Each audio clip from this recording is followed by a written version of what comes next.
বলতে হবে ঠিক কি না? এটার প্রমাণ কি? মানুষ শ্রেষ্ঠ হইলে যে ফেরেশতার চেয়েও সেরা, তার প্রমাণ কি? আল্লাহ তাআলা বলছেন, ওয়া ইয কুলনা লিল মালাইকাতি ইসজুদু লি আদম ফাসাজাদু ইল্লা ইবলিস আবা ওয়াস্তাকবারা ওয়া কানা মিনাল কাফিরিন। আল্লাহ বলেন, স্মরণ করো সে সময়ের কথা যখন আমি ফেরেশতাদেরকে বললাম, ও ফেরেশতা করে আদমকে সেজদা, ঠিক কিনা বলেন?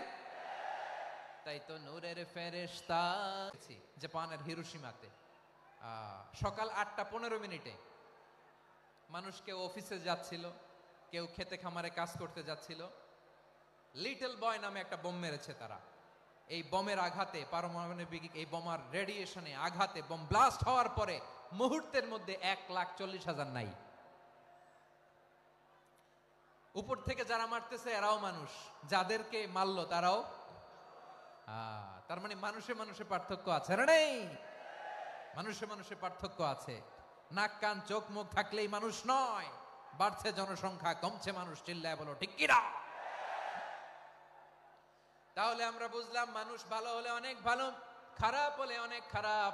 ও আমার কলিজার টুকরা যশোরের ভাইয়েরা, আসুন না 3 দিন ব্যাপী এই তাফসিরুল কোরআনের ঐতিহাসিক প্রোগ্রাম থেকে আমরা সিদ্ধান্ত নেই, আমরা ভালো মানুষ হব নাকি খারাপ মানুষ হব। কলিজা থেকে, প্রাণ থেকে আওয়াজ করে সবাই বলুন, ভালো মানুষ নাকি খারাপ মানুষ? ভালো মানুষ হইতে হবে। ভালো মানুষ যারা জগৎটাকে এনলাইটেন করবে, যারা এনলাইটেন করবে, যারা সত্যের বীর সেনানী হয়ে দাঁড়াবে, যারা সত্যের পক্ষে কথা বলবে, যারা জালিমের মসনদকে ভেঙে খান খান করে দেবে, এরকম হওয়ার দরকার আছে না নাই? এরকম ভালো মানুষ আমরা হতে চাই কি চাই না? মানুষকে যত্ন নিলে মানুষ যে কত ভালো হয় আপনি কল্পনাও করতে পারবেন না। এই যে আপনাদের যশোরে যে ভালো ছেলেগুলো আছে, যে ভালো তরুণগুলো আছে, যে যুবকগুলো আছে, যে ভালো আলেমরা আছে, ভালো নেতারা আছে, সবাই যদি তাদের মতো হতো, পুরো যশোরটা একটা জান্নাতের টুকরা হয়ে যেত। আওয়াজ করে বলেন ঠিক কি না?